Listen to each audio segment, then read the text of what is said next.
Bienvenue à Latitude en première ligne. Je suis Nuk Kumar Somronmanyaman.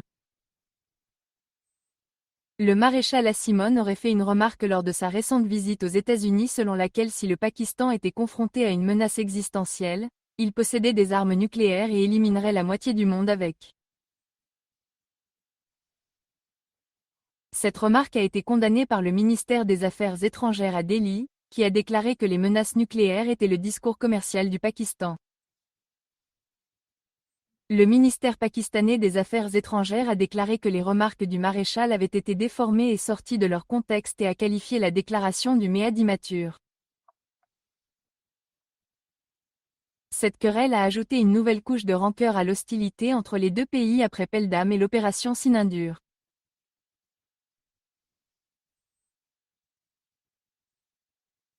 Jana Banerjee, qui dirigeait le bureau du Pakistan au sein de l'aile de recherche et d'analyse il y a quelques années et continue d'étudier et d'écrire sur les développements dans ce pays, est avec nous aujourd'hui pour nous aider à comprendre les remarques rapportées de Marshall Monet et à comprendre ce qui se passe au Pakistan aujourd'hui.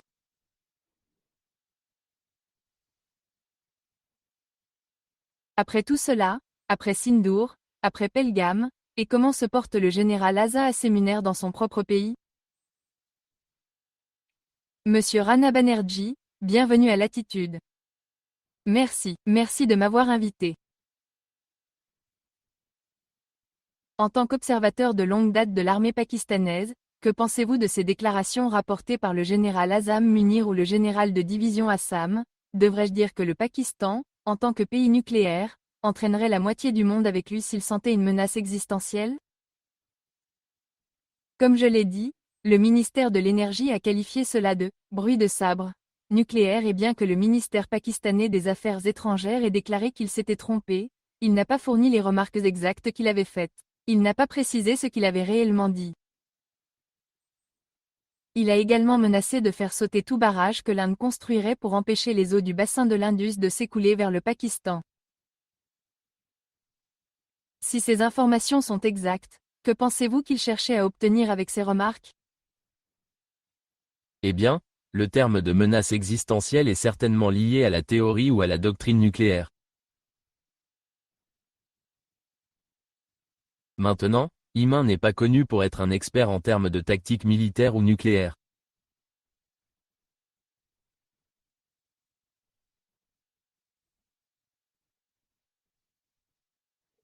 La connaissance ou le socialisme a été sa capacité islamique à réciter le Coran à Baloram et à faire des prières coraniques même lors des réunions du cabinet, ce pourquoi il a bien sûr trouvé beaucoup de soutien de la part des dirigeants politiques après la récente confrontation entre le Pakistan et l'Inde.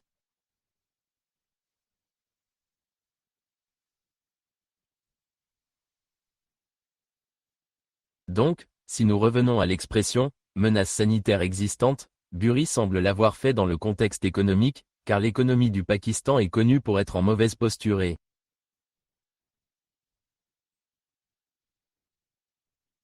depuis qu'il a pris le pouvoir, il a essayé de mettre l'accent sur le sauvetage du Pakistan, bien qu'il n'ait aucun plan clair à son sujet.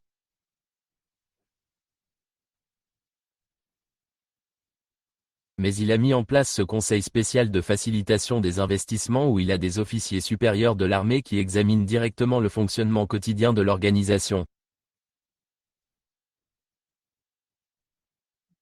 Mais si nous revenons à la doctrine nucléaire, le Pakistan avait, ou a défini une doctrine qu'ils appellent la dissuasion à spectre complet astérisque et le proco astérisque plus.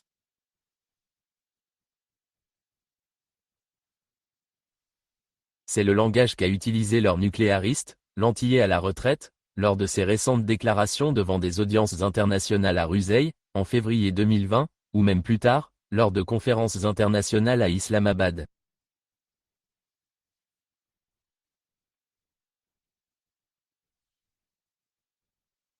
Avant même ces déclarations, Khaled Kidwai, juste avant de prendre sa retraite en tant que chef de la division des clients stratégiques, avait spécifié en 2007 certaines lignes rouges qui impliqueraient ou provoqueraient l'utilisation d'une dissuasion nucléaire par le Pakistan. Et là, il avait défini 4 aspects.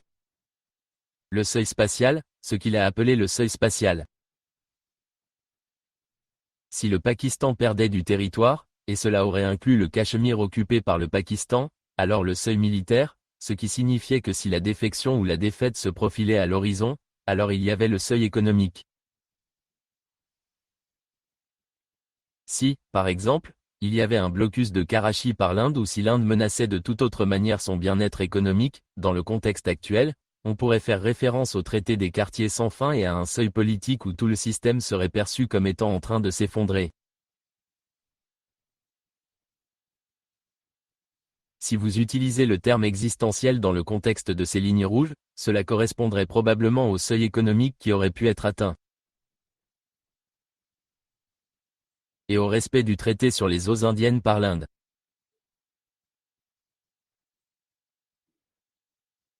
Oui, bien sûr, c'est bien sûr le thème actuel sur lequel même des dirigeants civils comme le Premier ministre Fabashari, récemment, et aussi l'ancien ministre des Affaires étrangères Vawari, ont insisté sur la nécessité de rétablir le statut actuel du traité sur les eaux, qui est respecté.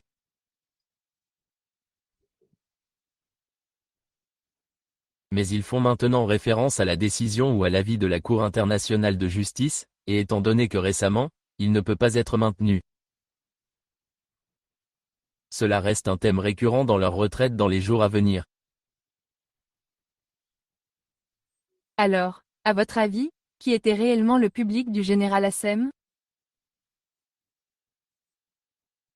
Était-ce pour le bénéfice de son nouvel ami, le président Donald Trump, qui a affirmé avoir mis fin à la guerre entre les deux pays, entre l'Inde et le Pakistan, et qu'une guerre qui, selon ses propres termes, allait se transformer en guerre nucléaire en une semaine et faire des milliers de morts?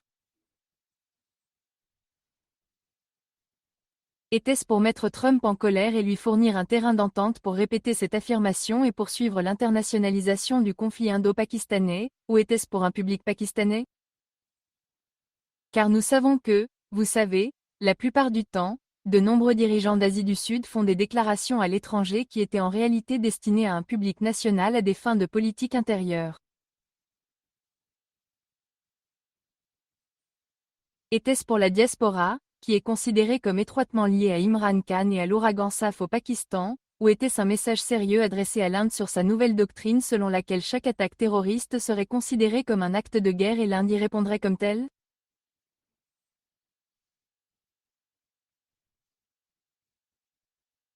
Eh bien, j'aurais tendance à considérer cela davantage comme destiné au public de la diaspora pakistanaise et également à son propre public national au Pakistan. Vous savez, nous ne devrions pas nous tromper. Il ne fait aucun doute que Washington cite l'objectif du nouveau régime de Trump.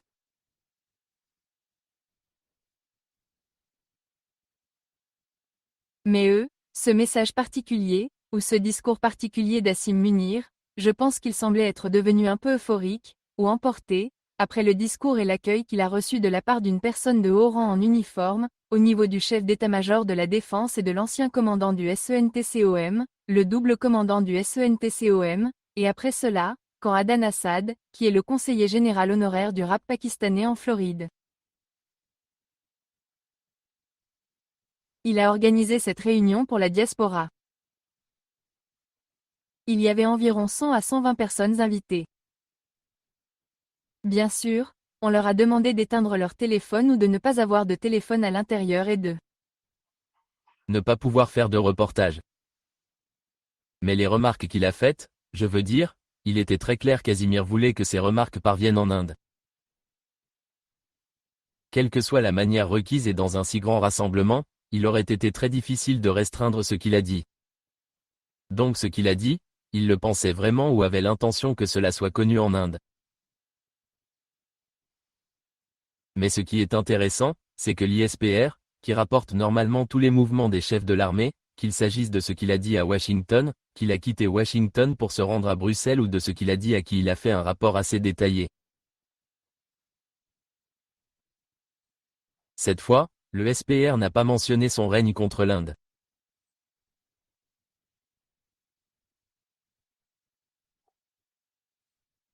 Il y a eu un ou deux reportages dans les médias faisant indirectement référence à ce que Munir a dit sur la perturbation des flux d'eau de l'Inde et sur la façon dont l'Inde pourrait briser certains obstacles au barrage en utilisant l'option nucléaire dans une telle mesure.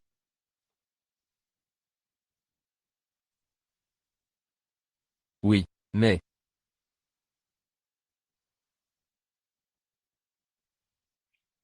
je ne pense pas que les Pakistanais et l'armée pakistanaise voulaient donner l'occasion à des éléments marins aux États-Unis de l'accuser d'avoir abusé du statut d'un pays tiers qui était auparavant plus amical avec l'Inde.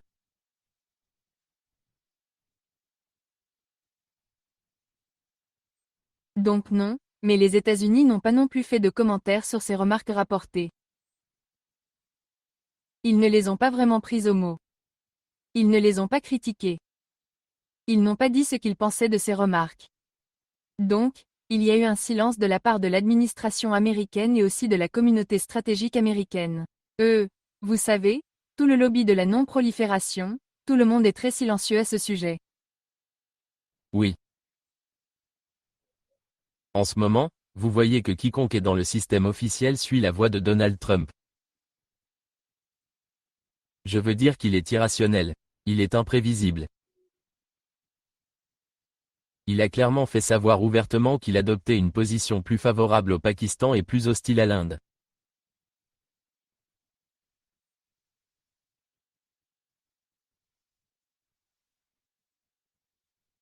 Cela réduit probablement au silence des éléments aussi importants pour faire valoir ce point, bien qu'il y ait des commentaires en temps voulu de la part de personnes plus sensées, mais ils n'auront rien à voir avec les lignes d'autorité à l'intérieur des États-Unis.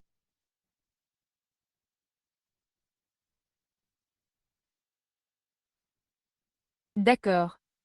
Vous savez, je vous ai également mentionné.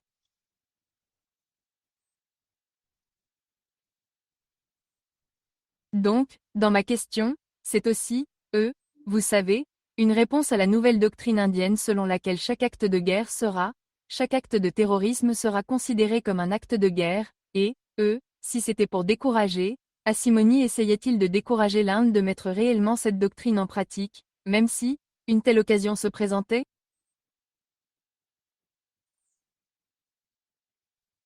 Eh bien, je ne sais pas. Le jury devrait se prononcer sur cette question. Il est un peu prématuré de commenter cela, mais en Inde, il devrait certainement y avoir une analyse très minutieuse de ce qu'il a dit et des implications qui en découlent dans le contexte de la guerre militaire. La ligne ténue qui existe entre la guerre conventionnelle et la guerre nucléaire.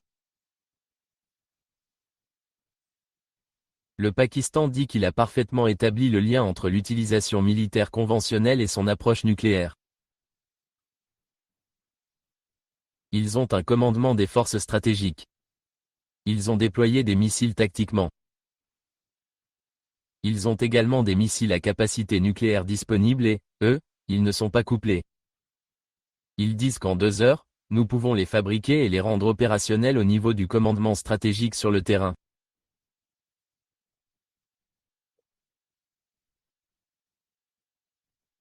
Pour contrer tout cela, nous devons avoir, des jeux de guerre pour, vous savez, tactiquement ou conventionnellement, ou même en termes de dépôt nucléaire, élaborer nos stratégies et j'espère qu'il y aura également un débat ouvert, en Inde concernant ces options, impliquant la communauté stratégique ici en ce moment.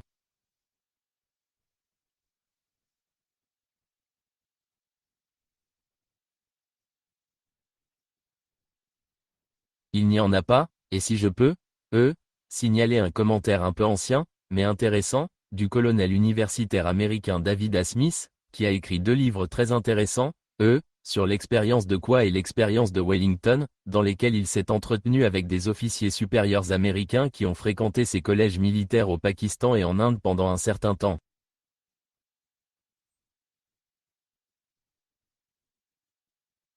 Et l'un des commentaires qu'il a fait dans le livre, Asterisk Wellington Experience, écrit en 2020, suggère qu'il est peut-être correct, ou peut-être pas, que dans une étude des attitudes et des valeurs au sein de l'armée indienne, il a constaté un manque de compréhension de la dimension nucléaire des futurs conflits avec le Pakistan. Maintenant, si c'est le cas, c'est une évaluation quelque peu accablante. J'ai dit que cela pouvait être correct ou non.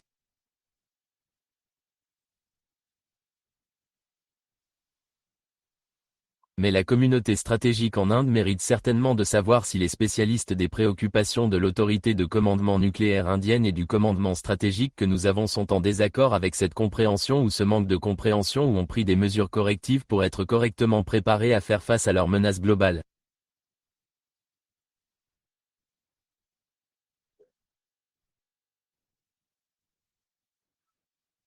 Tout ce que je ne serais pas entièrement d'accord avec le type d'approche que nous nous sommes donné après l'opération Sour.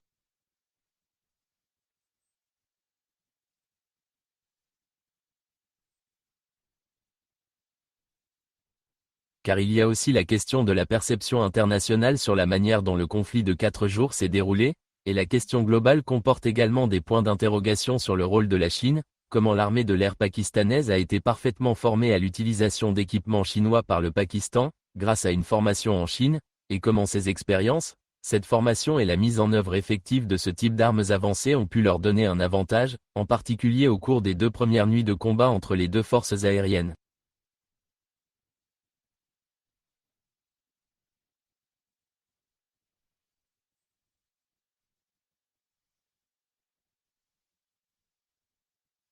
C'est une perception internationale qui a un enjeu, et j'ai bien peur que les dirigeants militaires indiens n'aient pas été en mesure de dissiper cette impression dans les quelques entretiens qui ont été réalisés, bien tardivement, sur le genre de réalisation que l'armée de l'air indienne ou l'Inde a pu accomplir dans les combats.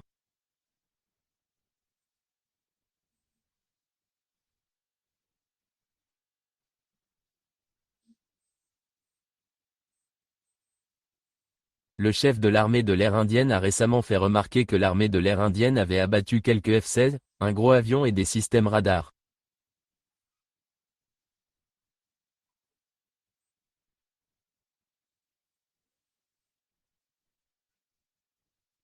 Je pense que le retard dans la réponse a considérablement érodé la crédibilité de la déclaration, et qu'il n'existe aucune preuve concrète de la destruction des épaves et de tout ce qui a été exposé.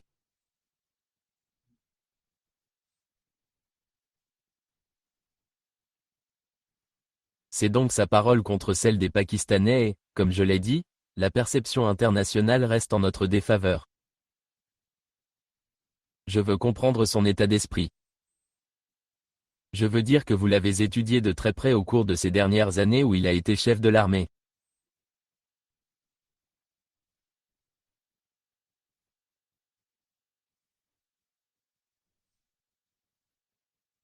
Est-ce la fanfaronnade d'un homme vaincu ou est-ce la confiance de quelqu'un qui voit qu'il a gagné ce conflit de 4 jours contre l'Inde?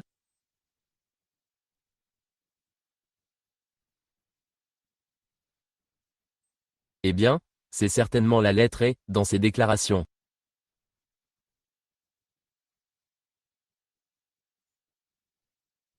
Comme je l'ai dit, il n'est pas vraiment un penseur nucléaire, mais il a certainement fait savoir que sa promotion au poste de maréchal et les performances des services de défense du Pakistan devaient être interprétées comme une victoire.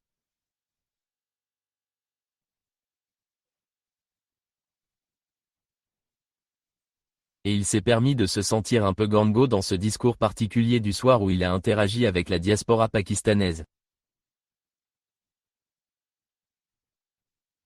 Il y a bien sûr l'opposition manifestée par les éléments de la diaspora pakistanaise aux États-Unis qui ont scandé des slogans anti-harcèlement partout où il est apparu. Cela aurait pu avoir quelque chose à voir avec cela. Et cela a peut-être aussi été un signal pour eux. Mais la perception de cet être comme victime semble s'être installée sur Assi.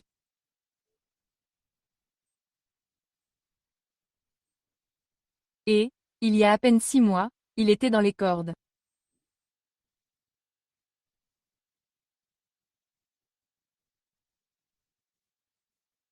Il était vraiment impopulaire au Pakistan parce qu'il avait emprisonné Imran Khan, qui est toujours en prison, bien sûr, et Imran Khan a toujours de nombreux partisans au Pakistan, mais la fortune d'Asim Bonheur semble avoir changé après l'opération, et il semble avoir consolidé sa position à la fois politiquement et au sein de l'armée.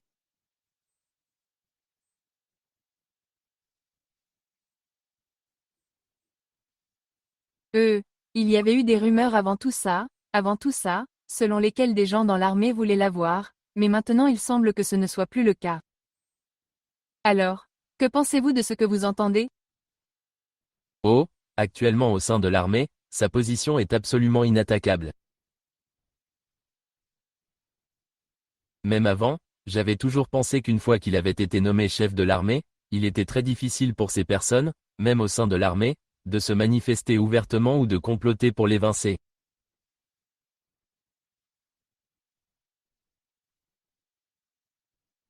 Le général Famide, ancien des JISR, était peut-être derrière certaines de ces manœuvres, mais il était cour martial et, fait intéressant, bien que les procédures judiciaires de sa cour martiale aient été achevées il y a quelques mois, les résultats réels de la cour martiale n'ont pas été rendus publics.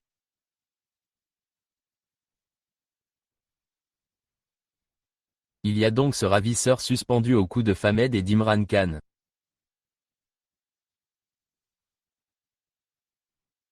Comment, si on peut les relier, cela renforce la position de Monet en termes d'opposition que ces deux personnes opposent individuellement à lui. Globalement, bien sûr, en termes politiques, la popularité d'Imran Khan reste au Pendjab. Dès qu'il sera libéré, s'il l'obtient, il pourra à nouveau organiser un soutien dans ce pays. Bien que la famille de Sharif ait maintenant tenté de relancer son gouvernement.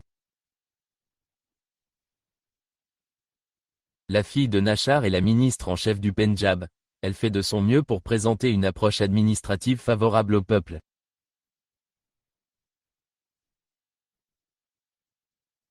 Mais politiquement, ils n'ont pas été en mesure de regagner le terrain qu'ils avaient autrefois, le PML-NAS, de supériorité imprenable sur le PTI qui est toujours là, mais au sein de l'armée, je ne vois aucune révolte ni aucune motivation.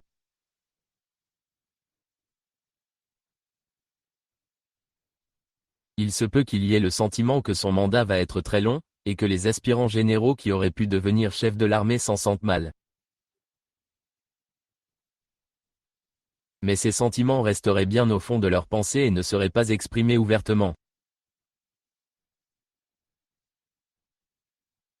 Au moins, si vous regardez l'historique des prolongations de mandat des chefs d'armée dans le passé, ce n'est qu'après le premier mandat qu'un chef d'armée, disons, comme le général Kani, obtient une prolongation, puis vers le milieu de son mandat prolongé, sa position commence à s'affaiblir. Ce genre de choses pourrait donc se produire même avec, mais pas immédiatement, probablement dans un petit moment. Alors, comment se fait-il que ces déclarations de sa part selon lesquelles si nous sommes confrontés à une menace existentielle, nous entraînerons la moitié du monde avec nous parce que nous avons aussi des armes nucléaires? Comment cette déclaration a-t-elle été accueillie au Pakistan et comment pensez-vous qu'elle a été accueillie dans l'armée elle-même? C'est difficile à dire, car cela vient d'arriver, et la plupart de ces propos seraient attribués à la tentative d'M de faire revenir les investisseurs américains au Pakistan. À ce sujet, il y a beaucoup d'euphorie et d'espoir, et avec cette histoire de Bitcoin, et la société, qui propose des services financiers, une société dans laquelle des proches du président Trump sont censés avoir conclu un accord avec une crypto-monnaie pakistanaise créée sous ce Bilal. Comment s'appelle-t-il? Bilal Bilsa ou Bilal Binbal? Ouais. Sakbal. Ouais, c'est son nom. Il est originaire du Royaume-Uni mais maintenant, bien sûr, il erre partout dans le monde et aux États-Unis. Alors, que va-t-il advenir de ce partenariat? Les entreprises américaines viennent pour l'exploration pétrolière, il y a peu de chances d'améliorer, vous savez, de trouver de nouveaux gisements de pétrole potentiellement riches. Mais dans d'autres domaines, le SIFC, le Conseil spécial de facilitation des investissements, pourrait jouer un rôle, si, effectivement, Bonheur parvient à attirer des investisseurs américains.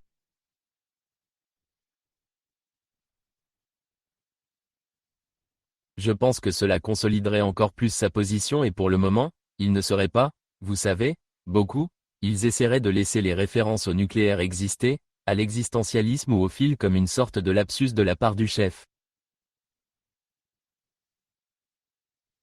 Elle n'aurait pas dû investir. Ouais. Parce que cela ne peut pas rassurer les investisseurs. Cela ne peut pas être rassurant, même pour les Pakistanais, de se faire dire que si nous coulons, nous entraînerons le reste du monde avec nous.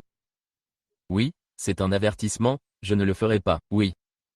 Et puis, vous savez, ce qui est évident, c'est que s'ils peuvent frapper les barrages de l'Inde, l'Inde pourrait frapper les barrages de Tura et de Mongla, ce qui pourrait créer un déluge bien plus petit, avec des conséquences dévastatrices pour le Pakistan. Donc, l'opinion publique au Pakistan serait consciente des capacités de l'Inde à cet égard et de la bêtise de faire ce genre de déclaration aux États-Unis.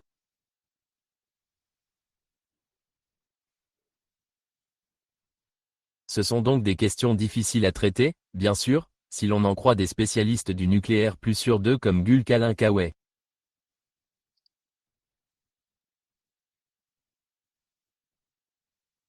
Il a essayé de présenter la politique nucléaire pakistanaise comme une politique plus raisonnable ou plus réorientée vers la stabilité stratégique dans la région, alors qu'il considère l'Inde comme le déstabilisateur masculin de la stabilité régionale.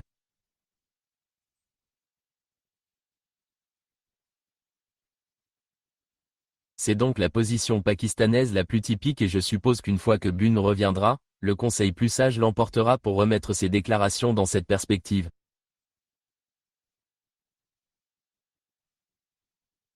Le point intéressant ici est que l'ISPR n'a pas beaucoup parlé de la déclaration pertinente sur le nucléaire. Lorsque vous avez dit que le général Khaled Kai était trop strict pour présenter le programme nucléaire pakistanais sous un jour sain. Je me souviens, si je peux me permettre une remarque personnelle ici. Je me souviens de l'époque où j'étais en poste au Pakistan. C'était une époque où les gens disaient que les armes nucléaires du Pakistan pourraient tomber entre les mains des talibans, ou que le Pakistan était un taliban. Et qu'ils étaient en danger. Ils étaient, vous savez, il pourrait y avoir des initiés qui pourraient les leur remettre, etc. Et, le général Khaled Kai a en fait tenu une conférence de presse à la division des plans stratégiques, à laquelle elle a également invité les 2 journalistes indiens en poste au Pakistan à l'époque. Et j'étais l'un d'eux.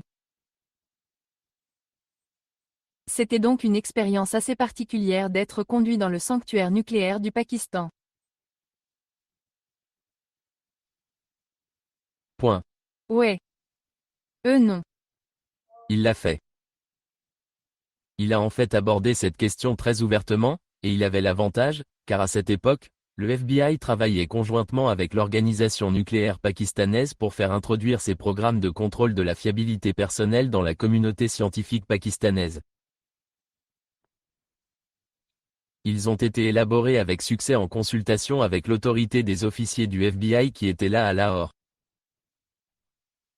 Et donc, cela a rendu l'establishment nucléaire pakistanais beaucoup plus à l'aise après.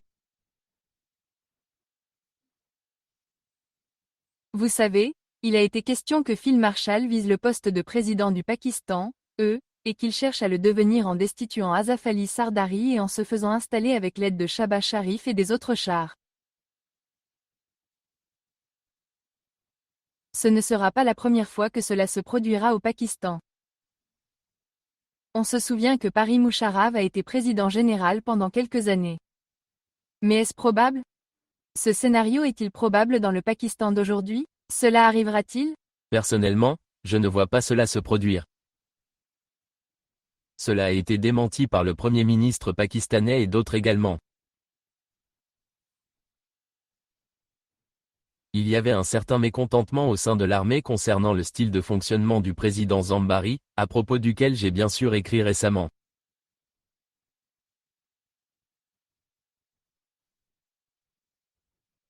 Vous voyez, il y a eu une réunion d'information spéciale organisée pour lui par les ingénieurs de l'armée sur la possibilité d'améliorer la capacité d'irrigation de la zone désertique du Thar et des zones frontalières entre le Sindh et le Pendjab grâce à l'utilisation de canaux.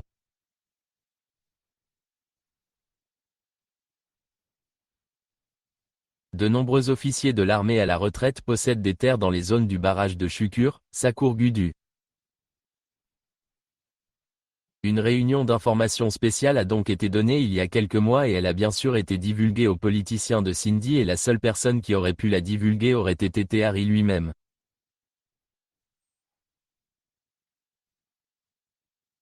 Ils ont donc commencé à s'agiter pour ne pas laisser tout cela se produire, car Sindh était déjà une province privée d'eau, Et si ce type de canaux devait être construit, cela réduirait encore plus l'afflux de Sinindust.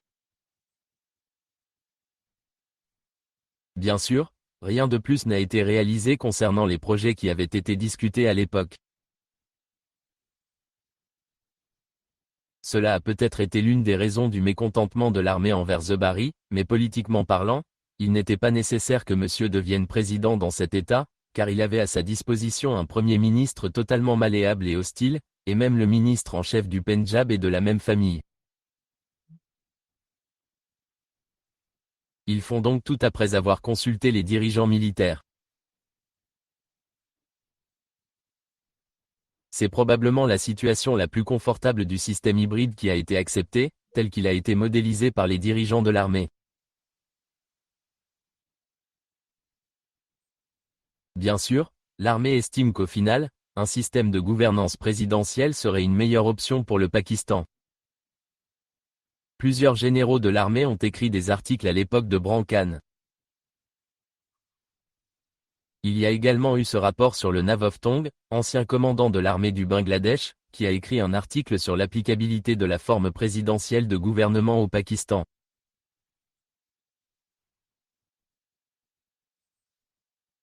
Ils ont également ce problème à Khyber Pakhtunkhwa, ainsi qu'au Baloutchistan, du fait que le gouvernement local, le gouvernement fédéral et le gouvernement provincial ne sont pas en mesure d'établir leur taux en termes de police et d'ordre public contre les opérations des talibans, de diverses factions, y compris les factions de Wali Massoud.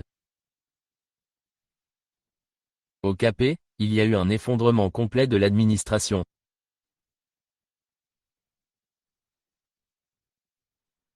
Au Baloutchistan, ils ont maintenant commencé à impliquer davantage l'armée dans la lutte contre l'insurrection et ils n'ont aucune approche politique.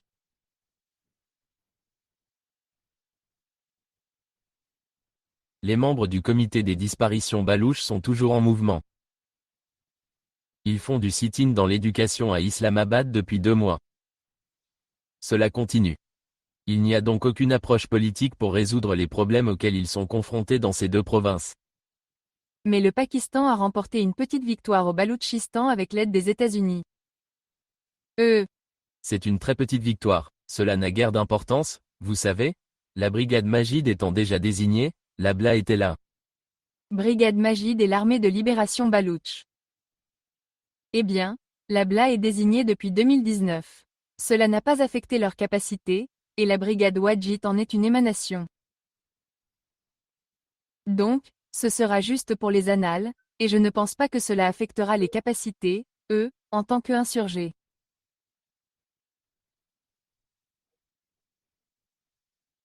Que pensez-vous de la théorie selon laquelle Asimon est désormais si sûr de lui, vous savez, de sa propre rhétorique?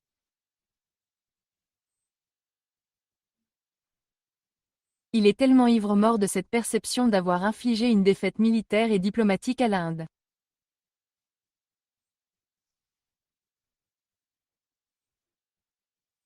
Alors, que pensez-vous de ce sentiment que, dans un tel état d'esprit, il pourrait effectivement être tenté de déclencher une guerre avec l'Inde à ce stade, à un moment donné dans un avenir proche?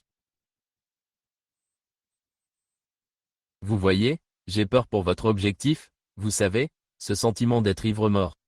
J'espère qu'il aura un rappel à l'ordre concernant la situation économique du pays une fois qu'il sera de retour et qu'il essaiera de s'y attaquer sérieusement. Mais oui, la possibilité d'une autre guerre ne peut être exclue. Mais elle ne sera pas immédiate. Elle aura lieu dans un délai d'environ 2 ans ou 1 an et demi, car les dommages qu'ils ont subis de notre côté ont été considérables.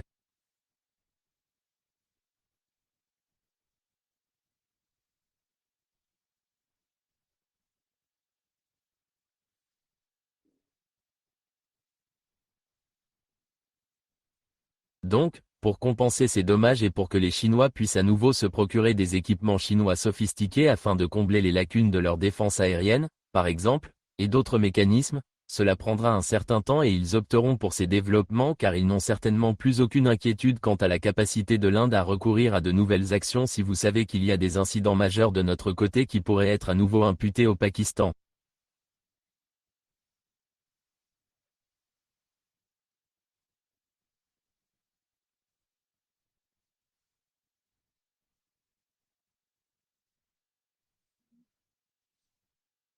Ils devront donc améliorer leur capacité de défense, ce qui ne peut se faire qu'avec l'aide de la Chine.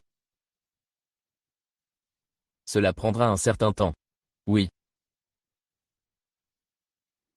Il y a aussi eu une déclaration plutôt intéressante du porte-parole de l'ISPR à l'Économiste qui a dit que maintenant, quand ça commencera, ça viendra de l'Est. Que voulait-il dire en fait? Qu'essayait-il de dire? Encore une fois, je considérerais cela davantage comme de la rhétorique. Vous savez, il a fait référence aux capacités de cet industriel indien, Monsieur Romani, à ses usines, etc. Cela reflète une pensée déformée typique des Pakistanais.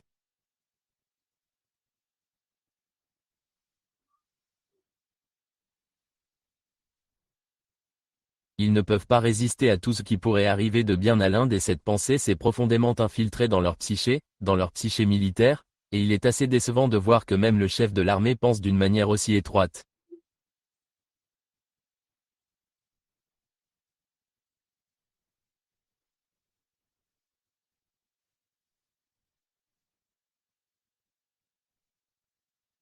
Je veux dire, peut-être que le général Balu, avant main, était un contraste rafraîchissant avec cela, parce qu'il envisageait au moins la possibilité de, vous savez, le développement du sous-continent ensemble, et il en a parlé lors de conférences nationales au Pakistan en 2121. Mais M. semble être complètement dépourvu de ce type de pensée, et son esprit devient de plus en plus étroit avec cette overdose de principes islamiques, vous savez, et vous savez, de pensées de cette nature, ce dont je suis désolé.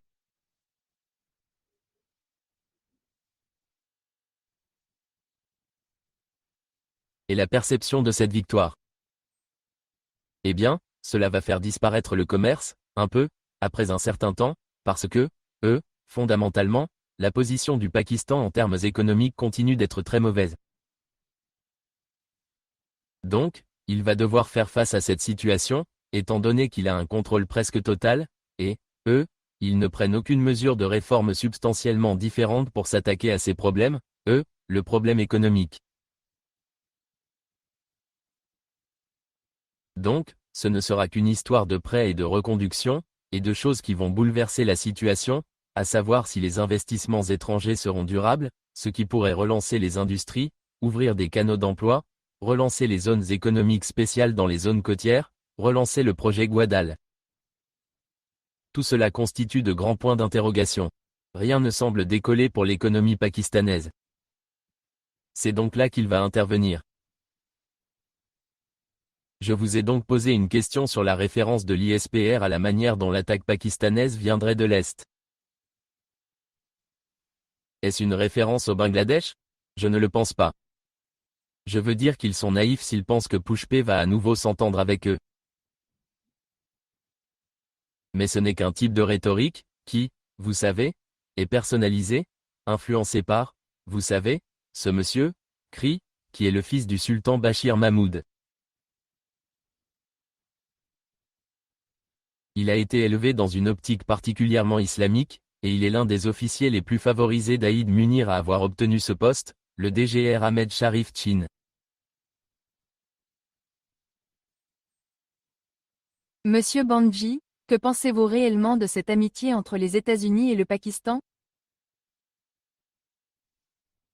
Comment cela se serait-il passé en Chine? Comment la Chine perçoit-elle cela, étant donné que la Chine et le Pakistan sont de si grands amis et qu'Asim Min semble désormais faire un effort très conscient pour tendre la main au Pakistan?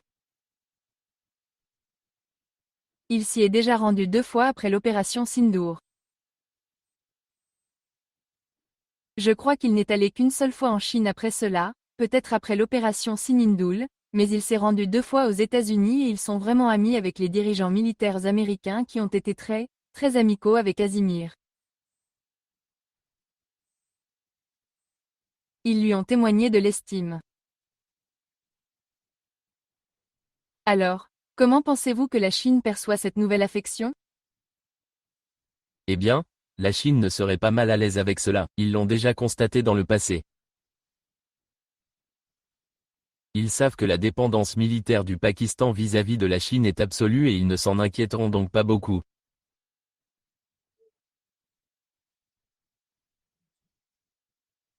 En fait, il serait tout à fait heureux de laisser cela se produire dans la mesure où cela se produit, sans se soucier du fait que le Pakistan quitte la Chine, ce qui n'arrivera pas.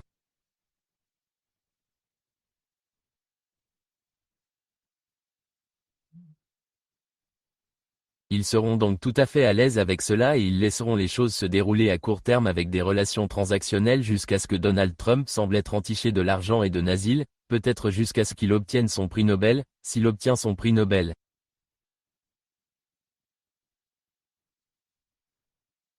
Cela n'inquiétera donc pas les Chinois. Monsieur Rahama Banerjee, merci beaucoup pour votre temps et pour toutes vos idées pointues sur la pensée du général As Munir, sur la signification de ses remarques, sur la manière dont elles se déroulent au Pakistan et sur les mesures que l'Inde doit prendre à la suite de ces remarques.